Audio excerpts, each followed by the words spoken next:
When it comes to choosing your font, again, like color theory, you want to tie into the subconscious associations that it provides. Outside of your image, it's the most important thing that you can do to tell a reader what type of book they're going to get. The same image can take on a completely different meaning depending on the font that you use. Now, for your cover, you're normally going to use, say, 2 different fonts, one for the title and one for pretty much everything else. If you're writing romance novels, then you probably want maybe like 17 different fonts. Now, you're probably already familiar with serif or sans serif fonts and their differences, but fonts are generally broken down into different groupings. I'm going to list like say 6 of them. Now there's a lot more, but these are kind of the main 6. So you've got geometric fonts up here. So geometric fonts, they're very minimalistic. They're basically made using pure geometry forms. So you see all of the round letters, they're kind of like specifically very, very circular. So this comes across as very clean, very modern. Then you've got humanistic fonts. Now humanist fonts are they come across more as personal. So these can also include handwriting fonts as well. Then you have old style, and old style fonts, these would be reminiscent of the kind of classical typefaces, the very first sort of typefaces that were existing. So this is what you'd like to use if you kind of wanted to go for a sort of traditional look or a dynastic look. Then you've got transitional or modern. So that's a mix between old and new. So Times New Roman, for example, is a transitional font. Then you have slab fonts, which are very blocky. They're usually serif, and these can come across as very industrial. So if you're looking for something that kind of like, for example, steampunk or something like this here, this would be a very good style of font to choose. And then finally, you've got kind of display, and display is designed for a very specific purpose. All right, now they're very stylized fonts that can be literally anything. So this is just really an example here of what sort of font you can get. Now, typography itself is a very interesting area that I could spend quite a lot of time on. So rather than do that, how do we go to narrow it down to the font that we want to use? So the first thing that we do is we start looking at our competitors. So you go in, this is just like the top selling books, but basically you kind of drill it down into your own specific niche, and you look at the type of fonts that they're using, and you're asking yourself, why did they use that font? What does that font evoke? And if you've ever used the phrase, for example, if you like so-and-so, then you like me, then look at their books as well, because that can be a powerful nod to readers that you're the same type of story as their favorite author. Now, physical books, they'll often list which fonts they're typeset in the front matter, in the front few pages. For example, one of my favorite authors, Joe Abercrombie, he uses the I Am Fel English as his main font in one of his recent books. Now, if I use the same, well, that's a nice little wink to Joe Abercrombie fans that they'll probably like my book. Now, if you're not sure what font it is, or if you don't know how to find a font, then there's a few different services that you can use.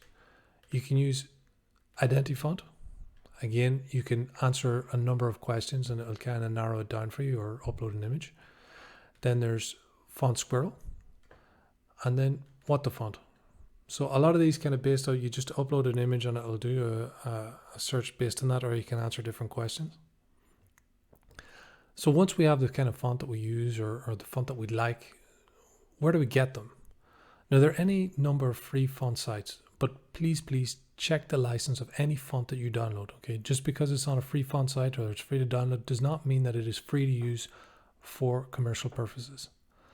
Now, my favorite website is Google Fonts for this, because I know that all the fonts are open source and you will never have any issue with wherever you want to use this. Now, you can type in the title here. So if the title of your book is, I don't know, like biggest romance story or something like this, you can type in your book and then literally look through each one to see which one it is. Now, once you kind of go in, say you want, okay, this one looks nice, and as an added benefit, it kind of gives you popular pairings. So it says what it works with.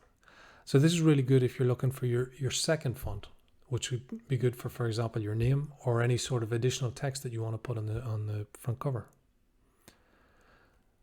Now, if you're genuinely stuck and you don't know what to use, then you can't go wrong with a nice big block font such as Arial Black here.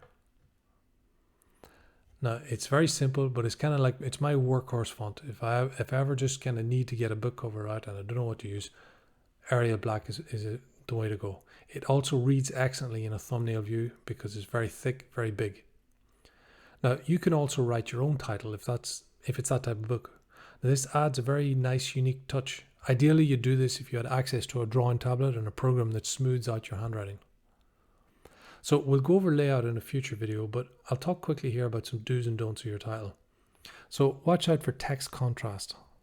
So many DIY covers, especially horror thrillers, they'll use red text on a black background.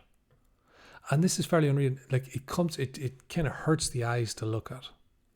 So if you don't know how to use or how to choose a good contrasting color, then check out the previous lesson where I went over color theory and color grading, because there's a few websites there that let you choose your palette. Secondly, don't use 3D effects like this here, like bevel emboss or any sort of glow or lens flare effects on your text, because they're just going to look bad. It's going to look at this sort of Microsoft Word kind of early 90s effects. It's not great. And don't use drop shadows on your text. Again, it's going to look bad. Now the exception to this here is when you use a soft shadow with a distance of 0 pixels. So you have the shadow all the way around your character, each character. Now this can help your text stand out a little bit better against your background, but in general speaking, you don't use shadows on your text. Your shadow or your text should stand out on its own. You should not need shadow to kind of bring it out even further. So to kind of showcase a few things of what we're talking about, this is a very, very basic cover of a book. We're going to call our book The Cabin. Now, The Cabin is going to use the same image for each of our different types of titles, and we're just going to look at what the title does in how it portrays the type of book that you're feeling. So here for the first one, we're just using very basic block font, nice and small up on the top. Now what this does is, because of the size of the text and the distance in relation to everything else, you get this kind of loneliness. So immediately this sort of book, it evokes a kind of survival instinct or a rugged outback, kind of like living on your own, like miles and miles away from the nearest person. If you use something like this, like a handwriting font, well then it immediately comes across as kind of, maybe it's now more of a kind of a romance story, or this sort of lost in the wilderness sort of thing. Or you could go even further, and now it's like a horror story. So each one of these fonts, nothing is changing in the picture, but each font, it kind of brings out a different aspect of the picture depending on what you're looking for.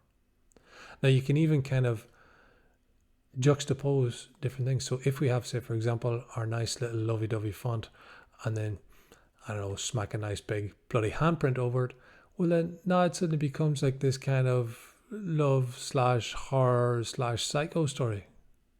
So the choice of font is very, very important. It's almost as important, if not more so, than the picture you choose, because it sets the exact tone of everything.